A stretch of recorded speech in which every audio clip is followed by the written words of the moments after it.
it contains spirituality, it contains scriptures. And these scriptures are important from the point of view that Indian scriptures came to be known to the Western world only during the 17th, 18th centuries, when great works of like Bhagavad Gita, Kalidasa's works, and so on, Vedas, Upanishads, they all got translated into English. Then the world realized that India is just not a colony of the British, but also a world of great civilizations, cultural heritage, and traditions.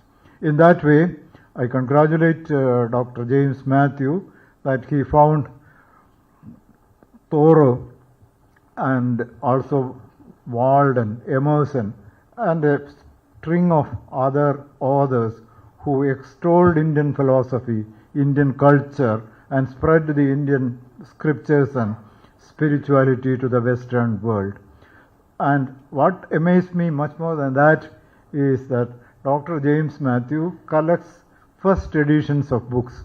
I remember a time when during my college days I studied in a college run by Catholic priests, CMI priests.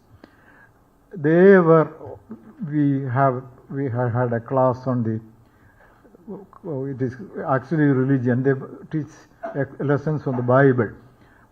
It's called moral lesson.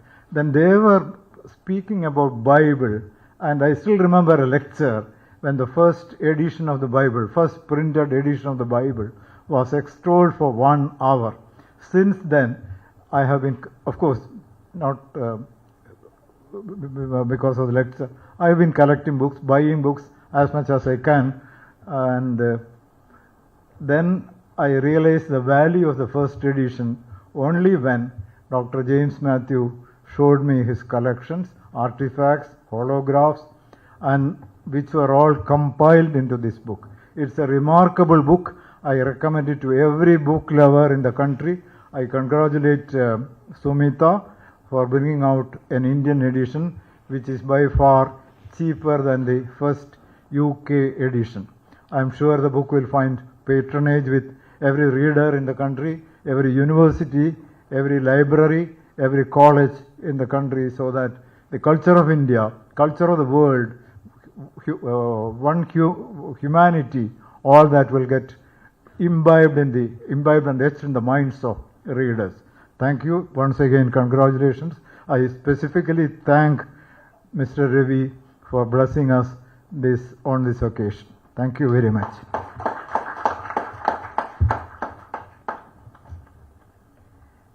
It is my honor to introduce Justice Prabha Sridevan, a distinguished former judge of the Madras High Court.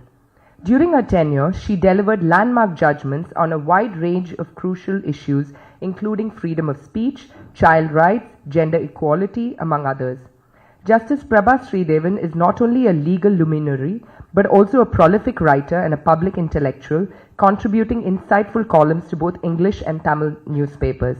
Please join me in welcoming Justice Prabha Sridevan to the podium.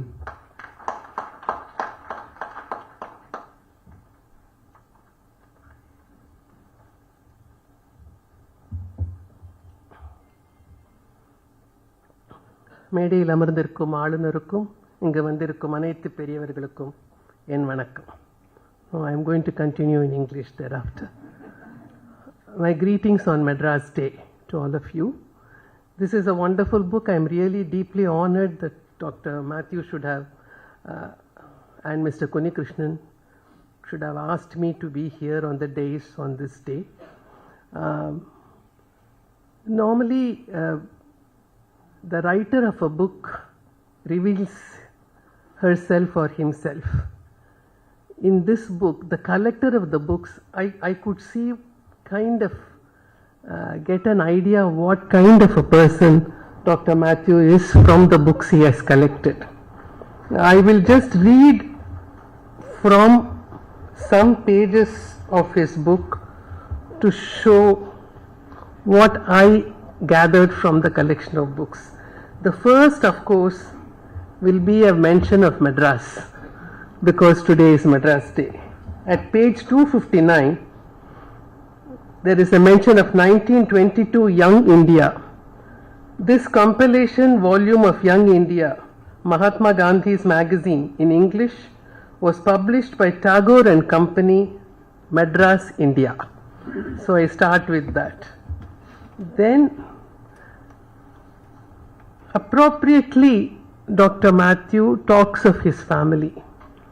I think we are what and who went before us. I think that makes a lot of what we are. And I choose a particular passage which is very moving and appropriate. His daughter Shanti, when in junior high school, is asked to write an essay about a person whom she admired. She writes about Dr. Matthew's father. I've never met the person I admire the most. He passed away on March 3rd, 1987, 2 months and 14 days before I was born. That man is my father's father, my grandfather.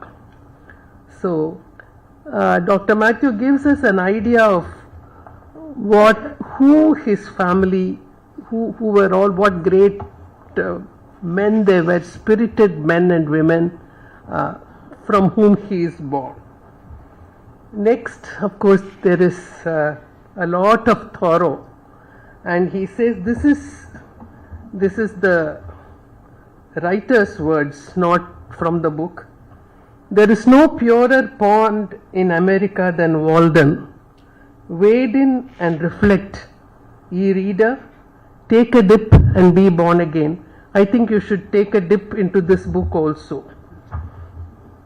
Next, I come to another quote of Thoreau's, where you realize that he has read Kalidasa. He writes, the sulphur-like pollen of the pitch pine soon covered the pond and the stones and rotten wood along the shore, so that you could have collected a barrel full. This is the sulphur showers we hear of. Even in Kalidasa's drama of Shakuntala, we read of rills dyed yellow with the golden dust of the lotus. Dr. Matthew was not able to find the quote cited by Thoreau, but this is beautiful. And on the facing page, there is the letter by Mrs. Indira Gandhi written on 25th December 1968, which comments on the influence of Thoreau in India. Then Emerson. There is a beautiful poem about Emerson in his own handwriting. It is titled Brahma. I will just read the first verse. If the red slayer thinks he slays, or if the slain think he is slain, they know not well the subtle ways. I keep and pass and turn again. You can clearly see the influence of Bhagavad Gita. Then we come to Tagore. And we also come to the quote by a person who I don't think was born in India, but he definitely breathed his, born in Madras, but he definitely breathed his last in Madras, Dr. Sarvapalli Radhakrishnan. He writes the tribute to the centenary volume of Rabindranath Tagore. What the world needs today is universal charity. In Hungary, near the Balaton lake, where he, that is Tagore, recouped from his illness, he planted a tree on 8th November 1926 and wrote in the guest book the following lines. When I am no longer on this earth, my tree, let the ever renewed leaves of thy spring murmur to the wayfarers. The poet did love while he lived. Then I come to an extraordinarily titled book, which to me shows the compassion of Dr. Matthew. This is the first edition of the book written by Geevarghese Mar Ostatios. Daridra Lokathil Dhanavana Irukkunnathu Pavam. In a world with poverty, it is a sin to be rich. I am deeply beholden, Dr. Matthew, for inviting me to be on the days today. Thank you very much. I think this is a book that deserves to be written And thank you, Sumita, for this excellence.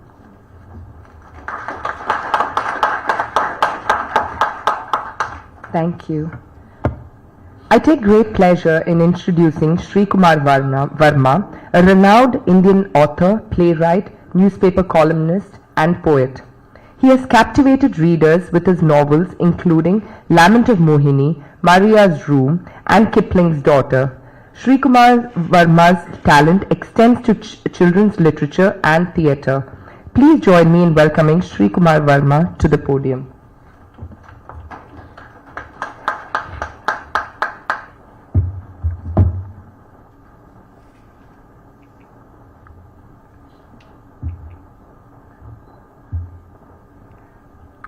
Your Excellency and respected friends on the dais and in the audience. This is a rare evening filled with the aroma of many rare books and one brilliant mind. When I went through this book a couple of years ago, there was so much I wanted to say. This evening, within the time I have, I will read out a few of those thoughts that I have written down. Imagine a classroom where teachers come and go.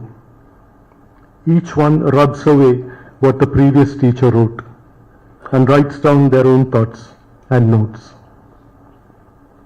There's nothing left at the end of the day. Just a blank blackboard. A stranger who walks in is unable to know what went on in the classroom during the day. The high points of an intellectual, cultural, literary, artistic journey all rubbed away or scattered in the minds and notebooks of many students.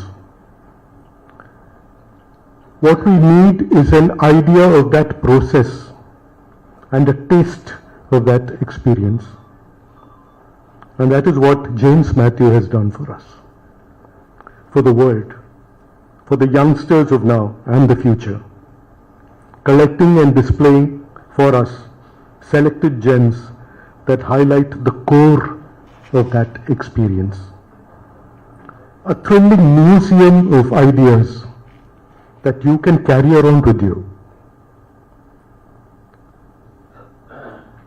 But more important to me, when I first read the book, he sent it to me. We are great friends, but just a couple of years old. Our friendship is just a couple of years old, but we are great friends.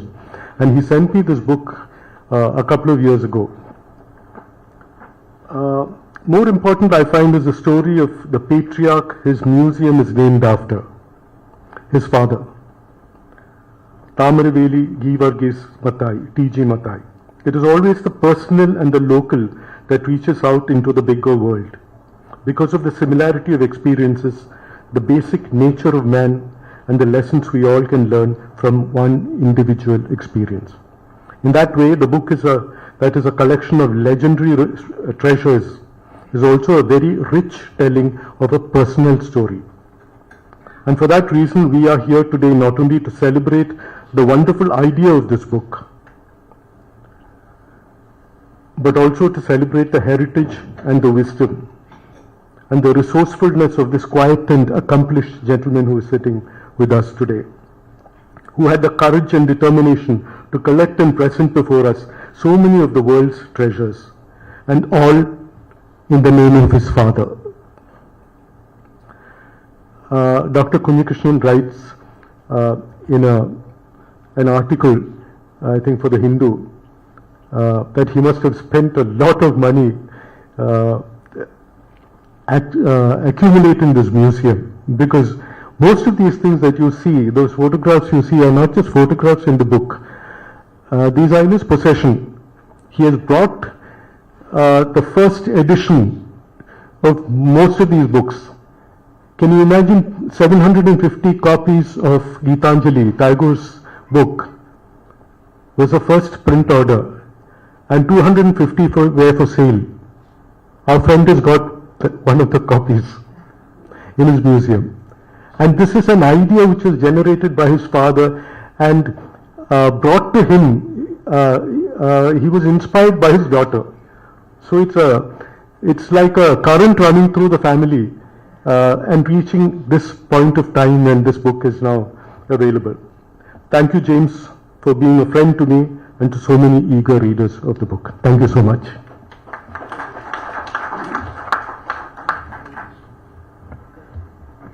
The much-awaited release of the Book of Books by our Honorable Governor. The momentous occasion will be marked by the presentation of the book copies to Dr. P.M. Ravi.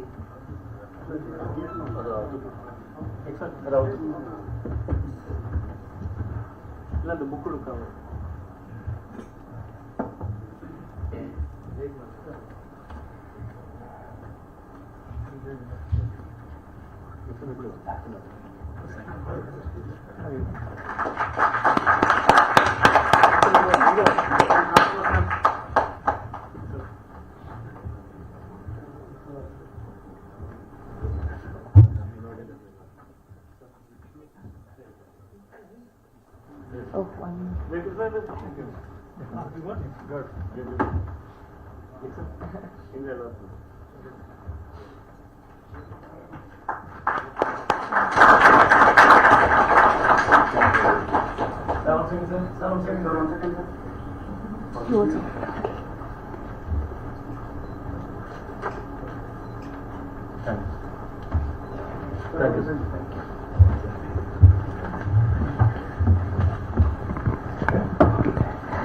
I'm honored to introduce the esteemed Governor of Tamil Nadu, Sri Ravi.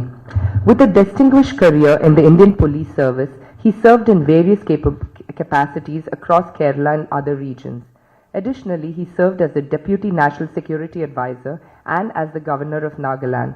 It is with immense pride that I extend this invitation to the Honorable Governor, Sri R.N. Ravi, to deliver the chief address.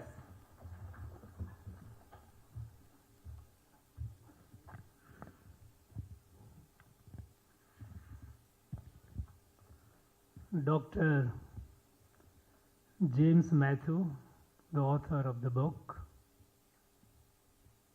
distinguished persons on the dais, distinguished invitees, friends from media, Vanakkam, Namaskaram. A few months back, my dear friend Kunji Krishan, he gave me a call and I missed the call. Later when I was in a program, I came and looked at my phone, I found there was a missed call. It was after a considerable lapse of time, in the sense that we were very close, yet for some time we were not in touch. Maybe because I was here and there. So when I saw his missed call, I gave him a call back. It was such a delightful moment to hear his voice. We talked about our families, children, grandchildren. And then he told me that, look, I have a request. I want you to release a book. I was not sure whether I was worthy of it, because as head of the state, people put all sorts of caps on you, even though some of these may not fit you, and some very oddly. But the fact that when I asked him that, are you coming? He said, yes, I am coming with my wife Ragini. I promptly said yes. I thought even if I was not worthy, we would have a family get together. Later, I received a copy of the book. I leafed through it, and what an amazing work. What a collection.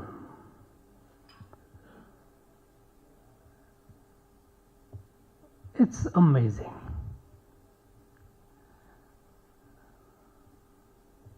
one has to read to get the flavor of it, the depth of it. But at the beginning of the chapter on Henry David Thoreau, there is a quote in the book from David Thoreau himself. It says, "It would be worthy of age to put together in print collected sacred works of several nations, Chinese, Hindus, Persian, Hebrews, and many others. And that would be the book of books, the book of mankind." I think Dr. James Matthew has fulfilled the dream of Thoreau by putting so many works of great mind together. And as one leaves through, every quote, every page is scintillating. It mesmerizes you. And at the end of the book, the last page has a beautiful, is it a painting or a photograph? I do not know, but it looks like it could be photograph, it could be painting as well. Waster is holding a pearl. And there is a quote, "Remember, ye Waster, pearls are not delivered without labor." Yes, we know how pearls are born. When a sand particle or some foreign element gets into the waster, into the muscle, it creates a lot of discomfort, and the waster, to defend itself, to protect itself from the pain, it secretes. And the secretion consolidates, solidifies, and that becomes the pearl. It's the product of very hard labor. And here, Dr. James the Waster has produced the pearl. It's a wonderful book. Collection of book is one part, but picking up the quotes, the paras from the book, placing it into the book. It is not just a mere collection. An art collector collects, loves the art. A collector of books collects the book, fine. But it's not only that he just collected. He went through the book. He found certain paragraphs, certain quotings, and he reproduced that in the book. Imagine from so many books picking up paragraphs, apt paragraphs, thoughtful, pithy, pregnant paragraphs, putting them in the book. It's simply amazing. It shows again the kind of person the author is. Well, he is a cardiologist and renowned cardiologist, a doctor of hearts. And what you find in the book is more that relates to your heart. And today, we need such books. We wish we had more like it, more than ever before. Because today, we are so much overwhelmed by the various technological gadgets that people, very few people read books. And when I say books, I mean books on literature, on philosophy.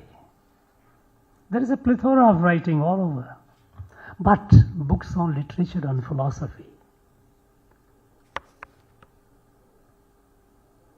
I'm referring to. Because this being enslaved by gadgets, we are moving away from ourselves, even in our families. It's not a rare sight. First of all, it is a rare sight that the parents and children sit together ever for some light conversation. But even when they meet, the most painful sight is everyone is busy on one's own mobile.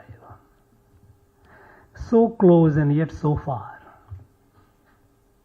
Virtually connecting with the far off, imaginary world or maybe distant friends, but losing touch, the warmth of one who is your near and dear. This overwhelming influence of technology and technological gadgets is producing technicians, producing activists, not thinkers. We have age, electronic age, visual age. It's a visceral. It's the age of packaging and advertising.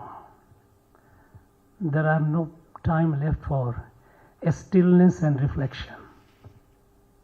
In my childhood, as a student, high school student, I read a small book, should be called a booklet, by Bertrand Russell. The book's name is In Praise of Idleness. As a student, we were told we shouldn't be idle, must be very hardworking and all. And this book, the cover of it, was not very a pleasing thing for the teachers and all who had not read the book.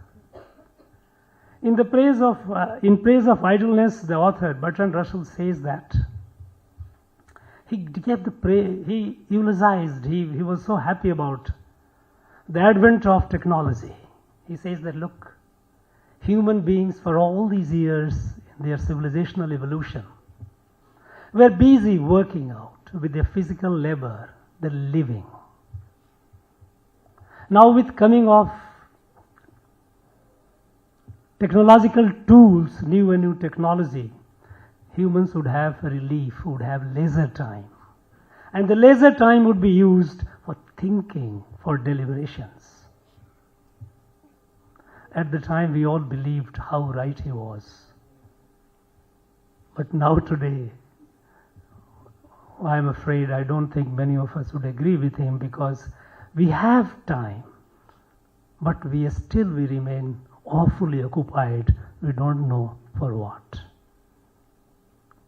Now this overwhelming presence of technological gadgets in our day-to-day life is impacting heavily on the evolution of human consciousness. It is shaping our thoughts, it is shaping our reactions, it is shaping our policies of today and tomorrow. And these are all, I shouldn't say all, but they are largely not adequately thought, adequately understood. Because, after all, the human beings, we know we have three facets to our personality. That is what defines a human being. The physical, the intellectual, and the spiritual. When I say spiritual, I don't mean going for temple or mosque or church or rites or ritual. It is something that deals with your subtlest self, where you connect with the others, connect with the rest of creation. There's three facets of the personality. The physical is gross, intellectual subtle, and the spiritual is the subtlest. The physical, the gross, makes a demand. And today it seems that intellectual is in the service of the physical. For the pleasure, for our comfort, we keep producing new and new technology, new and new gadgets. And the hunger is insatiable. And in the process, we are moving away from the finer self which truly defines a human being. the harmonious growth of, or a comprehensive or a wholesome growth of an individual, a human being, it needs to have that aspect of personality also. It must grow. And how does it grow? Literature, philosophy are very important. When you read, the passage plays on you. It evokes in you certain feelings, certain sentiments, which are not intellectual, which are not calculations, which are emotive. I'm reminded of the relation between the book and the reader. What Stendhal, the great French writer, said, that of the bow and the casing in a violin. The casing is the human soul, the reader's soul, and the bow is the book. It plays on the casing and it creates notes. All the notes are latent in us, they are sleeping in us. It is this that evokes, that makes it conscious, makes us conscious of those notes. And that is where the different situation that it creates and through which one goes, the reader goes, it makes you less judgmental and more accommodative. It moves from the moral certitude to moral ambiguity. You don't just condemn a person outrightly that, look, so and so is right, so and so is wrong. Because maybe in a situation where that person is, you could also be like that, but you are not aware of it. This growth of a person, the individuals, is possible only if you go through that literature, the various genres of it, through the philosophy. And that is what makes a person a wholesome, and which is the need of the hour. We are at an age where we need books like what Dr. James has produced, James Matthew has produced. I congratulate him, and I compliment him for his wonderful work, amazing work.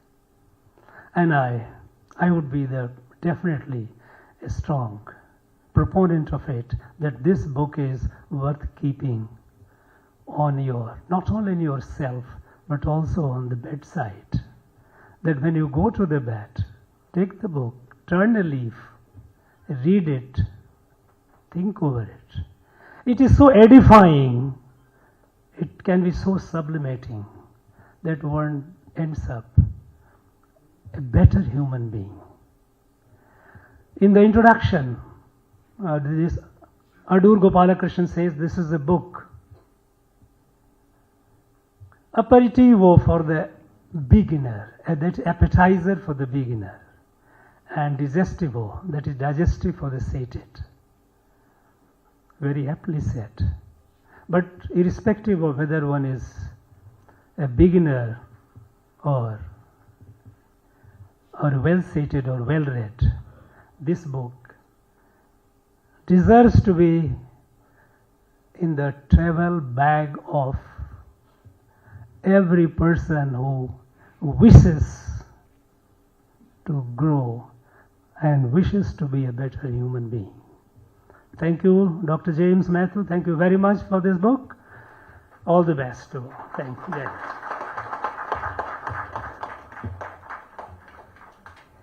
Thank you, Honorable Governor, for that. It's my great pleasure to introduce to you a remarkable individual who's not only made significant contributions to the field of medicine, but has also embarked on a literary journey that has captivated readers worldwide. Please join me in welcoming Dr. James Matthew, a distinguished cardiologist and the author of Book of Books.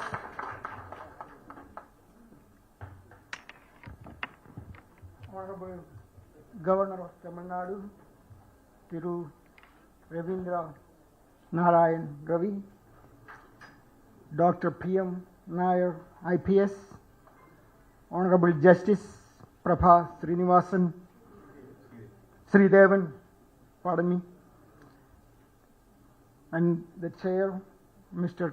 K. Kunyikrishnan, my friend and author, Thiru Sri Kumar Verma, Srimati Sumita Detta, Srimati Lashmi Nambiar, distinguished guests, my friends, my family, little children, ladies and gentlemen, Vanakkam, and a happy Chennai Dinam, Chennai Day. I am profoundly honored and deeply humbled by your attendance on this occasion and by the sentiments you have expressed with respect to Book of Books. On behalf of my co-author, Ken Bicknell, and myself, I wholeheartedly thank you all. This book, for the most part at least, was written at night. Thank you for helping it to see the day of the light.